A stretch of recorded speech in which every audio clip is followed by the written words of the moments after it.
2011. Can you all picture where you were in 2011? I had just graduated the year before at the University of Central Florida, go Knights, and I was at home, and I decided to, with a girlfriend, go get a movie at a Redbox. Anybody remember Redboxes? And we had no particular movie in mind of what we wanted to watch, but it looked like one called The Whistleblower. It was like a thriller, government thriller. And so we went ahead, we got it. I thought it was standard fictional film. It ended up being the true life story of Catherine Volkovac, who was a Nebraska police officer that ended up going to work for the United Nations in Bosnia, and she uncovered a human trafficking ring. At the end of that movie, there were words that changed my life and my belief, and that was based on a true story. Until that moment, I never knew human trafficking existed. I had no idea. And immediately I went into how could this be possible? I was also at the time, I was working for Take Stock in Children. I was working for a nonprofit as a director of development and marketing. And so I was in the nonprofit world already. But for years, many years, my belief in the anti-human trafficking effort sat there. I ended up moving to New York City in 2013, and I ended up participating in the A21, if you've ever heard of their organization, Freedom Walk. And so you walk through the streets of Manhattan with black tape on your mouth, talking about the silence that's happening with human trafficking and raising awareness for what it is. And I gave as a one-time donor at the time. Monthly giving wasn't as much of a thing then. But then a TED Talk found me. Blythe Hill specifically found me. She's the founder of Dressember. Dressember is now looped under IJM, International Justice Mission. But she shared her story of how wearing a dress during the month of Dressember and you peer-to-peer campaign fundraise for anti-human trafficking efforts. Her story, her mission, I was like, oh my gosh, I love what she's doing. She was in Los Angeles. In 2017, I happened to move to Los Angeles. They started their monthly giving program in 2018. I became a monthly donor in 2020, and I've been giving to them ever since. At this point, it was 9 years. It was 9 years, but at the moment of when I watched the film to when I became a monthly donor for Dressember. Now, no one asked me specifically to give to them. I came across her YouTube video very naturally, organically. I learned she was then living in the same town as me. I was following their work on social, but I wasn't on an email list. I wasn't part of a campaign. But I've been giving to that organization every single month for 5, now going on almost 6 years. And that's what I want our conversation to really be about today, is that a piece of content found me in my moment of belief that I already had within me. And I made the decision myself because I so wholeheartedly believed in the mission of what she was doing. So a lot of times we talk about the harvest. We talk about the campaign. We talk about the ads. We talk about the event. We talk about the gala. But a lot of time isn't spent on the soil of what are our believers, the people who are out there, how are they finding us naturally, organically? And in that messaging, what are we inviting them into in each one of those moments when we step out and we talk about our mission, the language that's on our website? So today, we're really going to be talking about the soil. And a lot of times we don't have monthly giving problems. We have a belief growth opportunity. And that reframe is an entirely different conversation and leadership conversation at your organization if you think about it that way. If we go in with even the word saying we have a monthly giving problem, that's a negative connotation. Instead, do we have a beautiful belief growth opportunity? Because the donors are out there. There are people out there who are like me. Hopefully it's not maybe 9 years, but they're out there and they already believe in what you're doing. They just haven't found you yet. okay? And this belief that we have, this is great, it's buildable. It already exists. It's in everyone's DNA. So we want to talk about today is how do we actually move our messaging and our content in the before the ask part to encourage people to sign up. In my world, as I like to say, drives better donor experience, drives recurring revenue in here. So this is all that I talk about all the time is monthly giving. So if we haven't met before, I'm Dana Snyder, and I host the Missions to Movements podcast. I wrote a book that somebody is going to get to leave with here in just a minute, the Monthly Giving Mastermind. And I've been teaching this 5-step framework of building, growing, scaling your monthly giving programs. And then just recently this year, I really wanted to expand that education and created my first SaaS platform, the Monthly Giving Builder, for you to grow, strategize, and actually continue to monitor and manage specifically monthly giving program efforts. And not only do I teach on this, but I live and breathe it. So these are a few organizations that I give to as a monthly donor. So as much as I work in it, I practice it as well, and learn and breathe from what these organizations are putting together. And I have found that what makes monthly giving work can really be the same if you have 10 or 10,000 donors. And it's not about budget. It really comes down to the belief infrastructure of the organization. Are you thinking about monthly giving as a campaign, as an upgrade, or as infrastructure to your organization? I'm going to show you what I mean. Okay, whoever can guess who said this quote is going to get this book. I believed that if people got out and ran a few miles every day, the world would be a better place. And I believed these shoes were better to run in.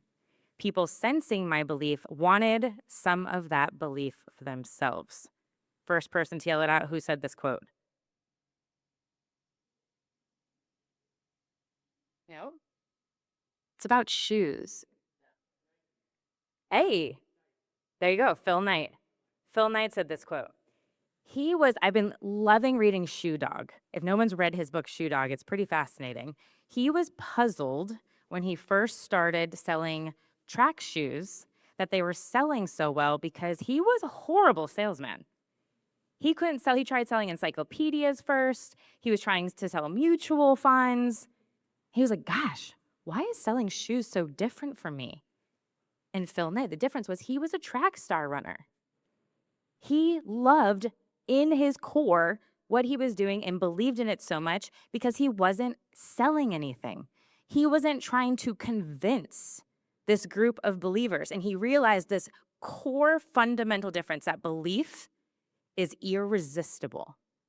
So how do we create irresistible monthly giving communities, invitations? He changed his whole sales strategy. He was driving to local track meets where belief already existed, and he couldn't order his shoes fast enough. So for us, what is our belief growth opportunity? Truly, what does this look like? So I like to share some stories and then some stats. So what's happening currently in the sector? Right now, what science has to say, over 58% of recurring donors are giving without being asked. That sounds like a familiar story to mine, but now there's actually data that says we do it. More than half of your potential donors have already decided that if when met with the opportunity and you are leading with it, if your language is leading this way, if you're speaking at functions leading with recurring, if it's the top option, they've already decided because they know you're doing important work and they want to keep that going and it's accessible. So that means that consistency, if you choose monthly giving as core infrastructure, they will follow you in that way. So again, this talks back to the soil. 2, the actual appeal messaging. How do we speak to these believers? This concept of dual appeal messaging is what works best. So speaking to both the donor's desires to help and personal fulfillment. Now, this is all about, and I'm going to show you some examples of this in a little bit, but identity-based language. calling in what they already believe about themselves. You are just building that into your copy. I can count in so many conversations I've had recently, the copy, if I was to take away the logos, the copy between two different education causes would look very similar, or maybe a water organization or an animal organization. But the difference is what's the identity and the different uniqueness that we have that's calling people out. And can that be distinguished without having any logo around it that they know who we are? And this was an interesting insight from M&R Benchmarks, their report this year, which largely is looking at larger organizations. 27% of all online revenue is now coming from monthly giving, industry-wide, they said. Now, this is not a niche strategy to have. This creates a substantial difference in the backbone of your mission to have. That's a quarter or more of the economy running on monthly giving for certain groups. And I think what's interesting about this is that science also is saying the average monthly donor, will stay with you for nearly 8 years. 8 years compared to less than 2 for a one-time donor. And the retention rate is 78 to 80% for recurring donors. One time is 32. You can do your own fun math at your organization, know your numbers, but the numbers don't lie. But what's interesting is when I ask organizations I work with, what's one of your largest challenges? It's often donor retention. But that's because forever in our sector, and I remember as a director, as I mentioned, of marketing and development back in 2011, I never heard of monthly giving back then. Now there's great platforms like Fundraise where it makes it way easier and the technology is much better. But we weren't talking about monthly giving. We were always asking the same donors to give year after year after year their one-time gifts, and that's what it was. But now the times have changed, also a lot due to the subscription economy and the world that we live in now and how we naturally buy things as consumers. Knowing all these stats, however, and I'm curious in the room, you could do a little like mini hand up to yourself, 64% of nonprofits still default their forms to one time first. Might be thinking about, what does our website look like right now? This is not a technology problem at all. This goes back to what this entire talk is about today. It's a belief problem inside your organization. And it's not maybe just you, it could be board, leadership. Why would we do this? That's going to cannibalize our end of year fundraising. If we lean in with recurring, we'll drop down in our one-time giving. But if we don't believe in monthly giving can be strong, then the donors definitely never will. A separate report that Giving Tuesday had put together, and I think this is where the difference between that M&R benchmarks, this is why we have to look at research papers and do an analysis ourselves, is in 2025, the median organization had only 4% of their donors on recurring schedules. And at least half of these nonprofits acquired no new recurring donors at all in any given year. One of the metrics that I would challenge you to think about is what is our percentage of recurring revenue overall in our donor base? And I'm going to share an example with you later of how it completely transformed a small organization to being able to feel that consistency, that sustainability, that predictability within their mission. It was a game changer as a team of one. So right now, a lot of times why this belief problem exists is how we frame the concept of who a monthly donor is. They give $25 a month. We see a monthly donor as a $25 a month donor. However, based upon that average retention, that's a $2,400 investor in your mission. This is identity. Somebody sticking around for the long term. A lot of times, monthly donors are the ones who are going to give you a planned gift later on. So we want to start thinking about monthly giving, not in terms of what they're giving each month, but what's the lifetime value to your organization. So I want you to feel this one like in your gut, in your core, if you don't already know this number. So pull out your phone, says usually no speaker ever. And scan this QR code, and you're gonna reach a page that says Monthly Giving Builder. Scroll down, and you're gonna see, if I have a, oops, boop, and you're gonna see a lifetime value calculator. So keep scrolling until you see it. And you're gonna put in a couple different metrics. Are we there? Are we seeing it? You're gonna put in your average, and if you don't know these exactly, you can do an estimate. You're gonna put in your average monthly gift amount. If you have your laptop, you can also pull this up on your laptop. Your current number of monthly donors, your average retention percentage, and then I have it preset to be, I think it's 5 years, 60 months as the lifetime of giving, but you can change that to your organization.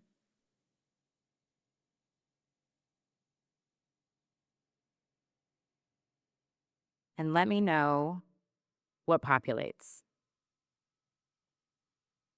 Does anyone want to share what their lifetime value came up to be? I'll give you a minute.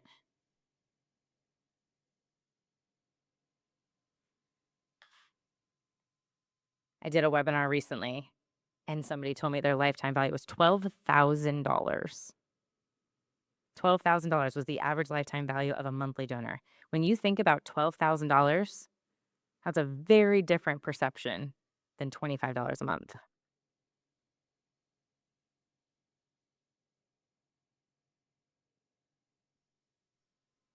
How's everybody doing? Do we have a value? I will hand you a copy of the book. Oh, first name and email. Yes, but because it's going to send you your report. It's going to send you an email of your report with like a summary on how much you can invest to get a monthly donor then, which might be also very surprising. It's going to share with you when you're thinking about, a lot of times when I work with organizations, they ask, how much can I spend, should I spend to acquire a monthly donor? A lot of times we want to get leads for $3, $5. But if we're thinking about a $12,000, $2,400, $2,400, $4,800, whatever your number is, that's a very different calculation. Did anybody get their number?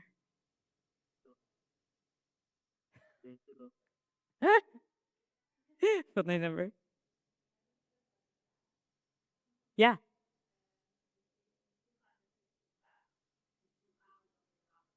Oh, of the donor community. Amazing. 1,440. Okay, amazing.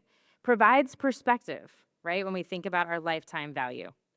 So here's the core principle that we want to be thinking about at the very beginning of thinking about our monthly giving programs. And if you already have a robust one, how can we re-envision it? Is to build around this. Lead with what donors already believe, and then you're just confirming it. Building the belief is before the ask.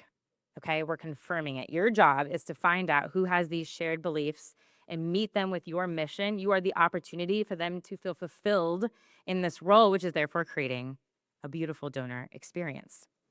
So what's the difference to trying to convince someone versus calling them in, practically speaking? So a lot of times we're taught this, and there's many sessions on this.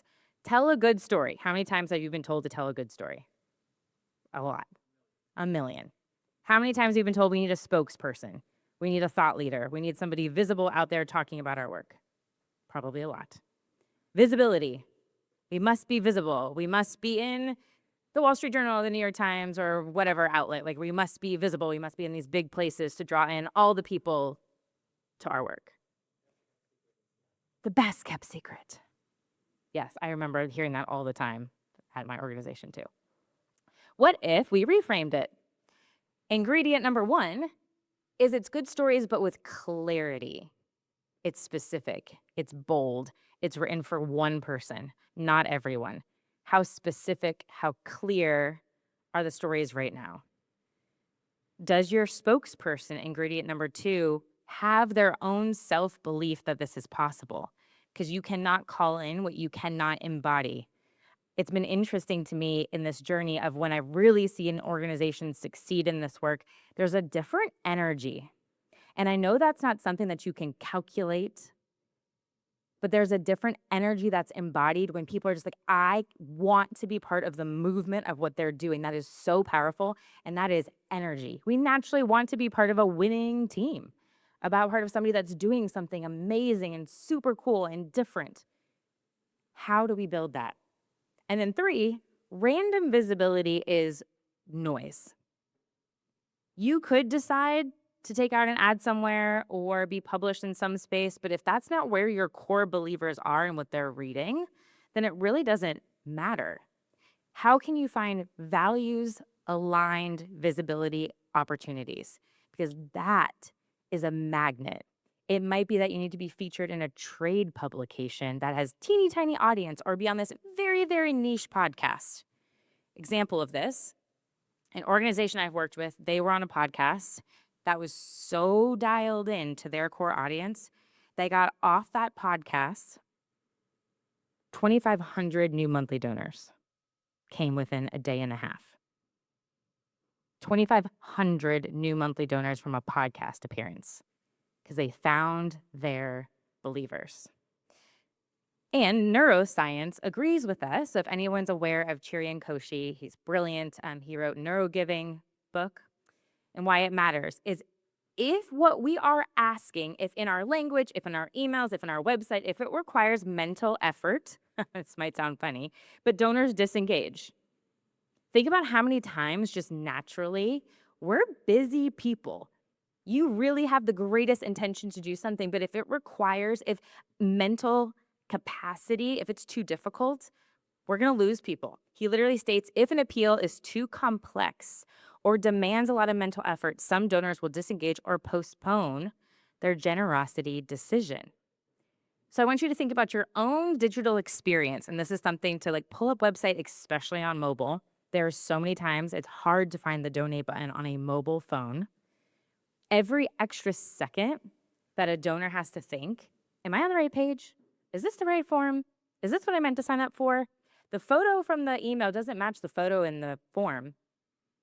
The photo from the video from this ad has nothing to do with what the copy I just landed on this page. Is there a context overlap? They might just close the tab and exit stage left. One idea per touch point, specific, simple, emotionally resonant, a story. Now, this is the framework that I teach. So steps 1 through 5 to building a thriving monthly giving program. Create the product is all about naming it, having this belief, the identity behind the program. Step 2, make it easy, is all about why Fundraise Up is here, is to make it easy, frictionless experience in the actual giving moment, having the best tech solution. And I will highlight in here also the best manageable donor experience.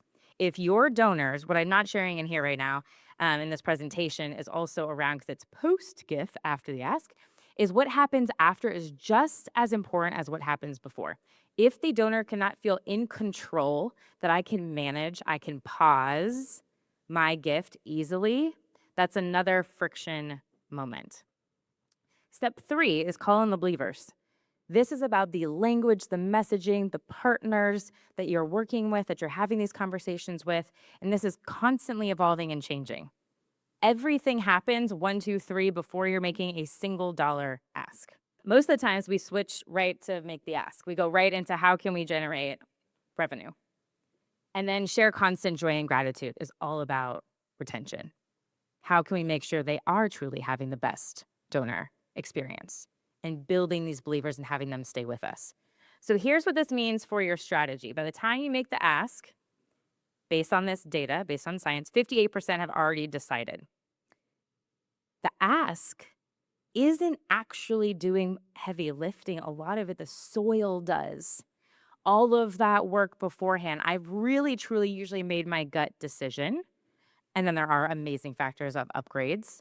But how do we make in their mind, they reach your page and they say, how can I not give in a recurring way? How can I not be a constant supporter of this mission. You're not convincing anyone. You are truly giving believers now the permission and the opportunity to act on something that they already feel.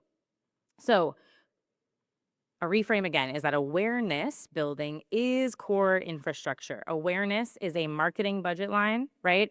Usually, but it's core infrastructure, the foundation that so much else is built on. So, how do we look at this for your organization as not the upgrade? Okay, the shift from we're going to consider doing a couple monthly upgrades a year to the infrastructure thinking. Upsell versus infrastructure. And this takes internal team conversations to make the decision across the board that we are fundamentally going to change how we approach appeals. A lot of the times, a direct mail you can be thinking right now, it's a great time to be thinking of end of year. Do any end of year campaigns really solely focus on recurring giving right now? Because I know from last year's 80 plus direct mail appeals that I got in the mail, 0 had a monthly only angle. This is a change in vocabulary because the believers don't need to be convinced. You've already done the work. You're just finding them in the moment. So 4 things that change when we were calling in believers instead of convincing people. Number 1 is messaging. You're going to stop attracting donors and you're attracting believers to the core identity of who they are that they find and activate through you. 2, the positioning that we've been talking about, the infrastructure. It's not an optional thing, it's foundational. 3 is you have to identify your blockers.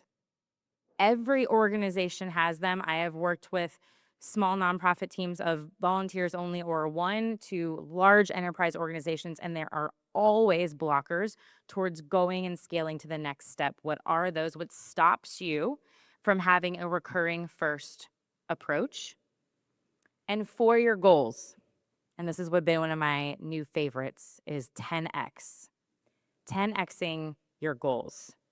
So we're going to stay on blockers for a minute, and then I'm going to go into the 10x.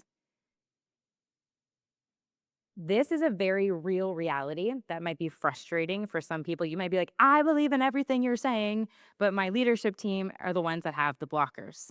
That needs to be a very real conversation amongst the team of how can we move past that together? And to be honest with yourself here, which one of these are usually the most common, are your blockers? Board pressure, the board could also be a big blocker. Why would we do that? Which is interesting because a lot of times when you start to lay out everyone's subscriptions and the data and the retention, and you can share the math and the stats, so like, oh, it's going to change some decisions. Board pressure, technology, you might not have the right tech stack right now. Do you need a different solution that is going to help you embody this new identity that your organization has about monthly giving? Donor assumptions. This is a big one too. Have you internally just told yourself, our donors don't give this way? Probably likely not if the core way that you've been asking them to give isn't in that way. Then that probably does look true in your data. And a past failure. We've tried it before and it hasn't worked. When I hear this a lot of times, it's we sent an email. We tried 1 direct mail. We sent 1 text message. We quietly mentioned it at the gala, but it was at the end. I'm like, well, I think there's some things we could tweak to see a different outcome if you're open to it. And then time, right? You've tried this before, it didn't work. You're carrying a lot of responsibilities. We just can't manage another thing. But if it's core infrastructure, it's not another thing. It's the embodiment of your mission and your work. So the big question when I'm talking about finding our donors, our believers that they have in our mission is very much, do you and your team believe wholeheartedly that you can have a thriving monthly giving program?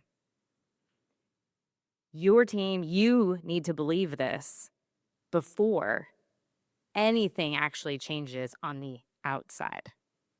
So Here's what I want you to do really quickly is, can you turn to the person or at your table and share a blocker? Do you feel like there's a blocker right now in the growth of your monthly giving program? I'm going to put 60 seconds on the clock and go. All right, everyone start coming back. I know that was quick. Wrap up the conversations, and you can continue these over lunch.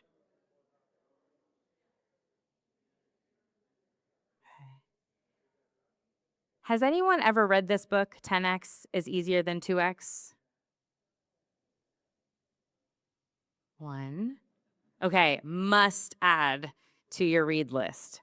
This is a book by Benjamin Hardy and Dan Sullivan, and when I read it, I immediately was applying the references to monthly giving, because this idea really revolutionizes and changes how we structurally think about not just monthly giving, but truly like any goal that you might have.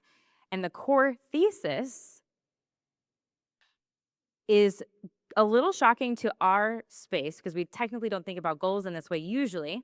But the reframe is, if you set a goal of 2 times or 5% or 7% or whatever, you're just going to be doing more of the same work, but probably a little bit better. We're going to send a couple more emails. We're going to do a couple things differently. We're going to add this little thing at our event. But 10x now requires a completely different strategy, a completely different focus of your time, a completely different floor of what you're willing to withstand. And it dissolves, because it has to, any pre-blockers that were there. The goal, therefore, becomes the permission to do things dramatically differently.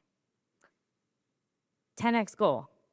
If you had one for your monthly giving program, you have your pamphlets, brochures they gave you, or notes that you're taking.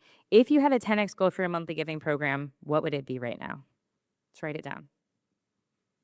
If you could 10x, either it could be the number of monthly donors you have, maybe it's the revenue, 10x it. And when you write it down, does that feel crazy? Are you like, oh, okay, I like this 10x goal. We could do this. In practice, I'm currently working with and been working with the Canadian Red Cross since January of this year. We actually met at the DXS Fundraise Up event last year in Brooklyn. And I met Jessica, and we had a session not too far from here in Vancouver, and they wanted to dramatically change their monthly giving program. Now, Jess and I have talked about this publicly before, so she does not mind me sharing. They have about 100 to 120,000 monthly donors in their program, but they have been up and down, basically losing as many as they gain every year. Majority of their donor base is over 70 years old. They know they need to dramatically shift their fundraising efforts, or they're going to be in trouble a decade from now. How do we do this?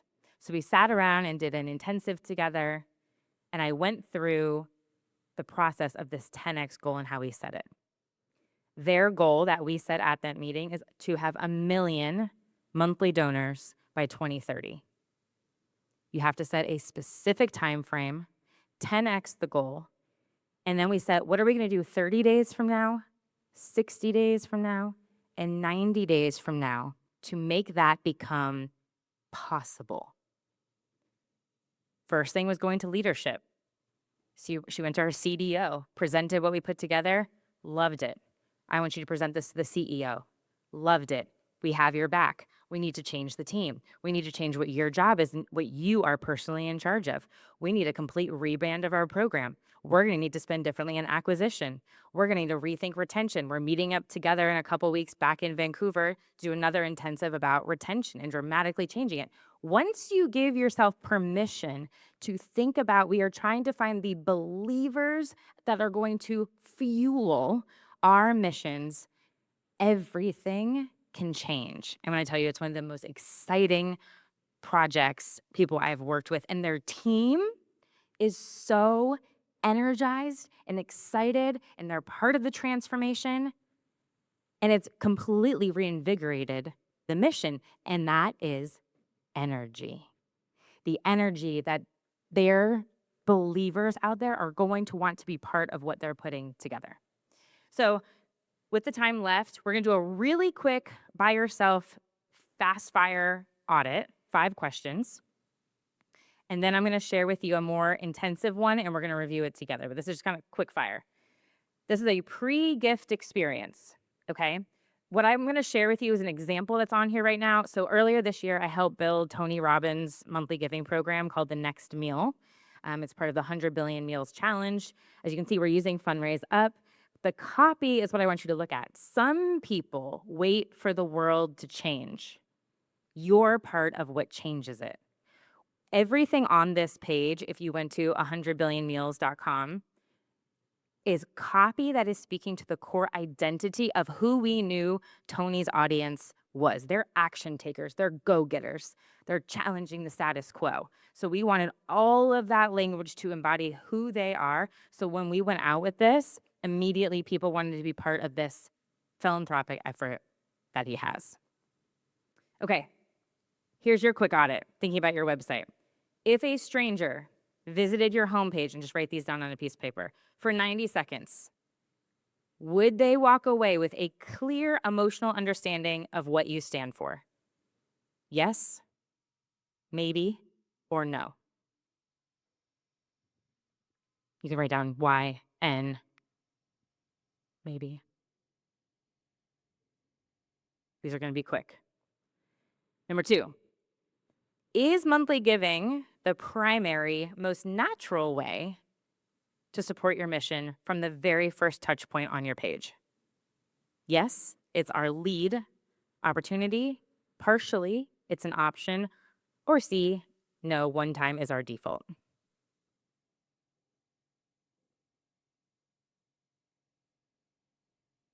Okay, number 3. Do you have content designed for someone who already believes in your cause but doesn't know you exist yet? This is not for existing donors. This is not for past volunteers. This is for the stranger who might have Googled what you do and they can immediately feel at home when they come to you. I call them, I'm thinking about myself, the 9-year believer. Does your content do that? Yes, it's our TED Talk equivalent. It exists. Partially or no, our content assumes giving readiness. But they already know a little bit about what you do.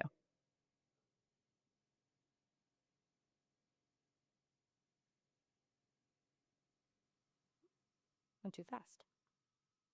Number 4, what happens to someone who visits your site and does not give on the first visit? Is there a design sequence that deepens belief over time? Yes, this is deliberate. We have a retargeting nurture sequence. 2, we send an email if somebody gave us their email through that experience. Or 3, no, they just kind of disappear.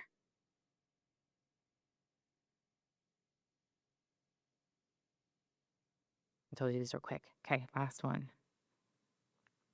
Number 5, does your monthly giving program offer donors an identity? Is there a name? Is there a community? Is there the opportunity to see and meet other people who believe like them, a sense of belonging that happens before and after the gift? Yes, we have a name and community, partially a name, but there's really no community feeling. Or lastly, no, it's very kind of transactional right now.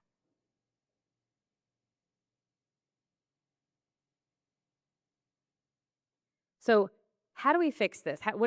Now that you've done a little bit of a quick look at your organization, what does yes look like? Mission resonance. When we look at, I know it's kind of hard to see on this screen, Charity Water as an example of the hero section when you first come on. Transform lives like Aiden's every month. When 8-year-old Aiden's community received clean water, everything changed. Suddenly he could go to school full-time, dream even bigger, all because of monthly donors. Join the spring, our monthly giving community, to rewrite stories like his for the better. Monthly is leading. Story, concise, simple, clear, monthly first. Also, no distractions in the navigation. This is their winning social ad page. Number 2, monthly giving default, IJM I talked about earlier. yes, monthly giving is the first most prominent option with messaging to support. For question number 3, believer message, talking about values alignment. So I started giving monthly to the ACLU. They had an ad come out, full page ad in the New York Times. They also posted, this is the most like meta, they posted a photo just of the ad for Instagram. The comments blew up. Like, they knew who, regardless of what anybody believes in, they knew their audience, and people were loving it. Like, this is why I believe, this is why I support monthly. The social proof was piling on, showcasing other believers.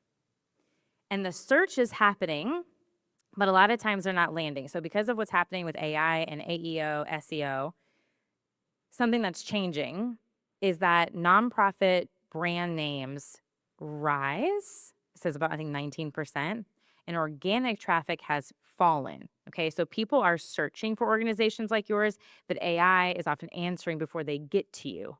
What does that look like? What does that surface? This is now changing in our emails. AI is scanning the first 200 or so characters of our emails. Is that getting the message across of what you want someone to hear or learn about what's in that email, or are they just going to delete it? Number 4, the trust sequence. I hinted to this earlier. I'm pulling up IJM again here. Nawe, this video ad, if you clicked into it to learn more, to support, then you're going to a page that also is continuing her story, continuing her journey. You know that you're in the right place. Again, it's story-led, and it's leading with a monthly emotional ask. That's a trust sequence for question number 4, building that 80% plus retention. And lastly, identifying the offer. So I also give to Surfrider Foundation. Your membership directly supports tangible, impactful solutions. Elicit what it does. They do a fantastic job on retention. They had an opt-in opportunity for a t-shirt. If you want the shirt, because you can say yes or no, and then give your address information and we'll send it to you. The emails that they send, the packets, they do a great job of keeping you informed about the impact that you're doing over time.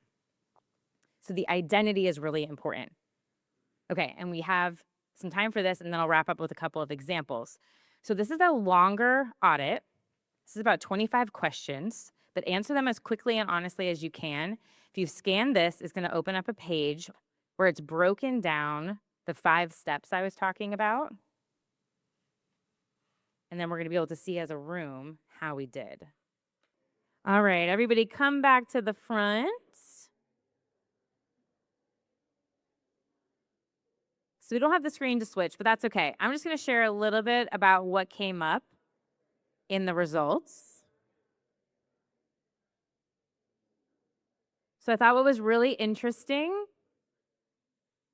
from everyone that filled it out, the average yes score, the average amount of yeses out of 25, the average was 12.